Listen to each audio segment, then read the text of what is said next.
Cenário CBN, Desafios e Perspectivas 2018.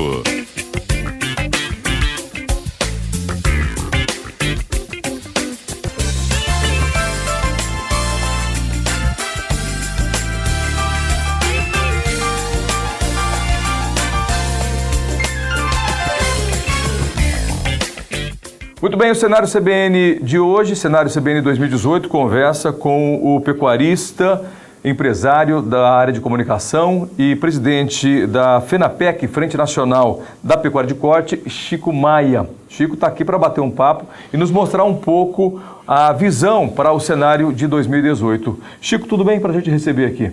Um prazer, Éder, amigos aqui da CBN, estar aqui para ter essa conversa sobre as coisas, falar sobre o futuro. Sobre o futuro. Bom, antes de falar sobre o futuro, conhecer um pouquinho o Chico Maia. Você originalmente não é do Mato Grosso do Sul, né?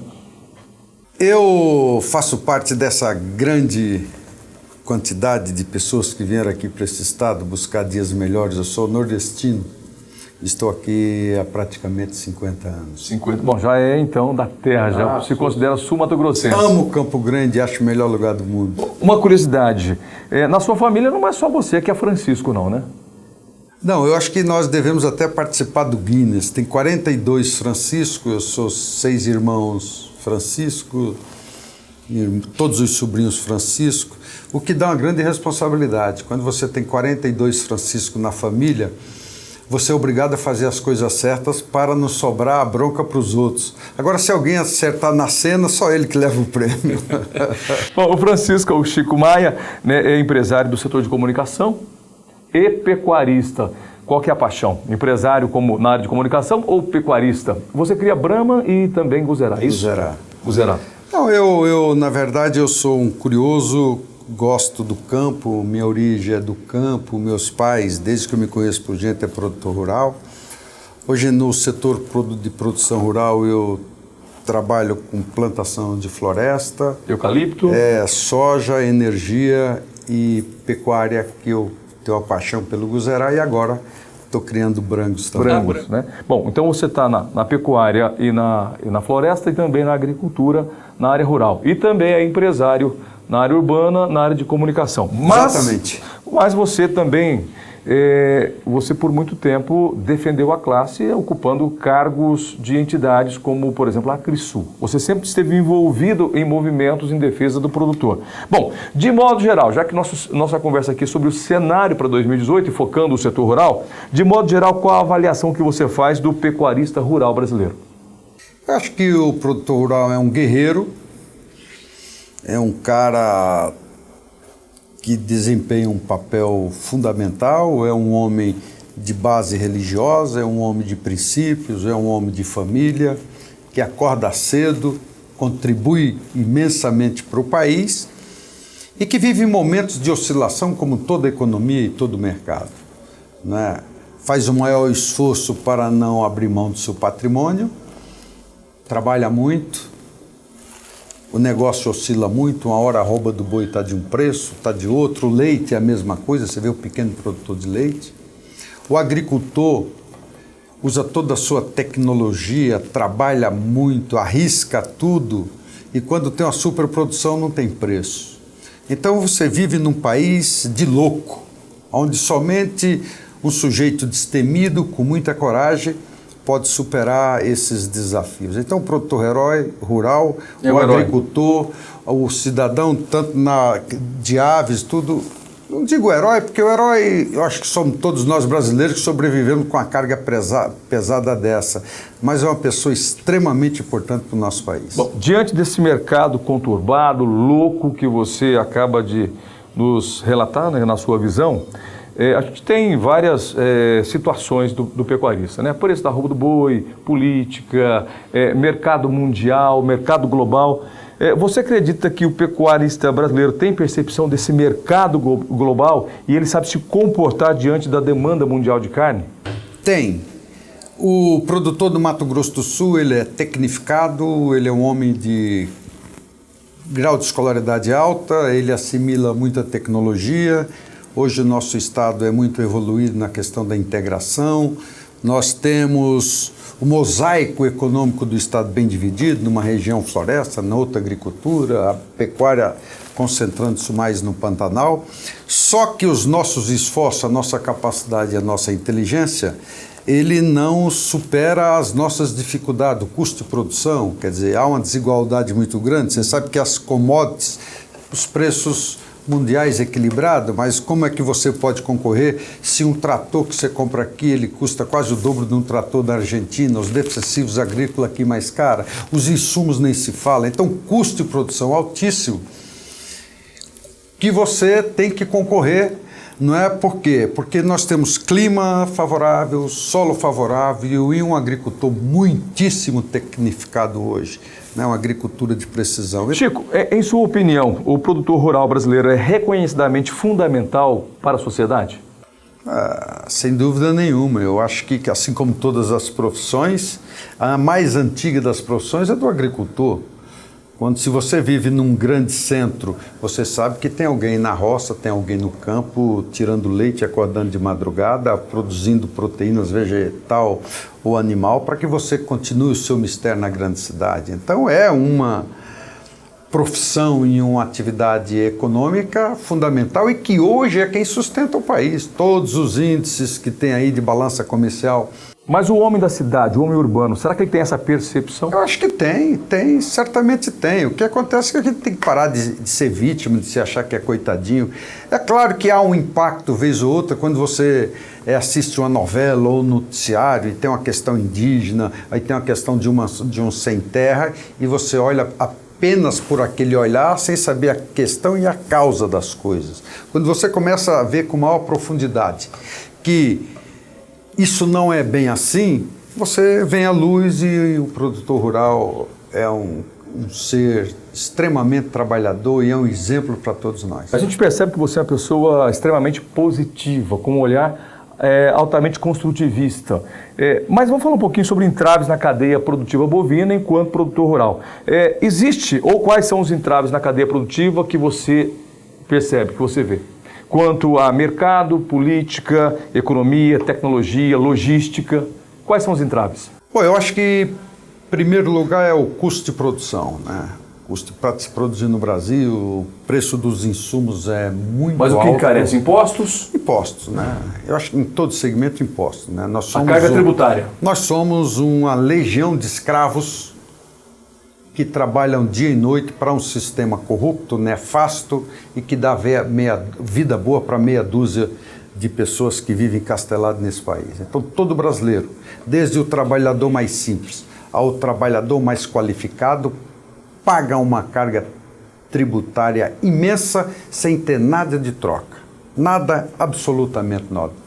O que nos difere de outros países que pagam carga tributária nos níveis do nosso, mas tem infraestrutura, tem educação, tem saúde, tem segurança, tem um mercado organizado, né?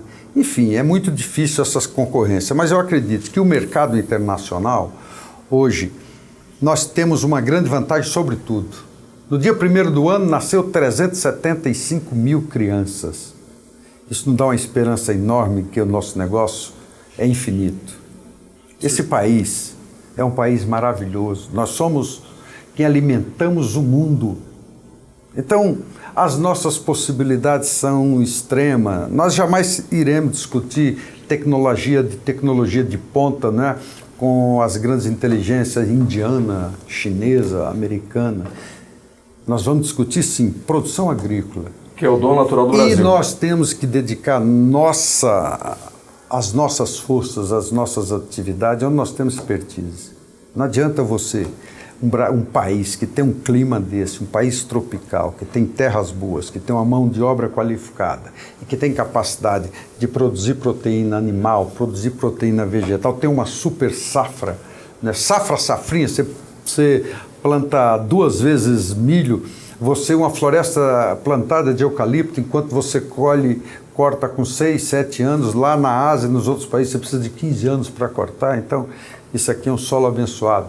Mal governado, mal dirigido, mas eu tenho certeza que os entraves que existem no Brasil são os entraves proporcionados pela classe política. Muito bem, bom, vamos mudar um pouquinho de assunto, o nosso viés da nossa conversa aqui. Vamos falar ainda sobre a questão pecuária, mas embora você também é produtor de floresta, produtor de grãos, né, com a soja, mas eu quero me atentar aqui com você na conversa sobre a carne, produção de proteína vermelha, uma vez que o Brasil é líder mundial em produção de carne e exporta para a Europa e grandes players como China e também a Rússia, né? Relação de mercado. Um dos grandes problemas que nós temos com a pecuária é a relação de mercado, em especial a relação direta com os frigoríficos. Essa relação entre frigorífico e pecuarista é uma relação de amor e ódio? Não, eu acho que é uma relação de sobrevivência. Não é? Você tem que conviver, você tem que se respeitar, um precisa do outro.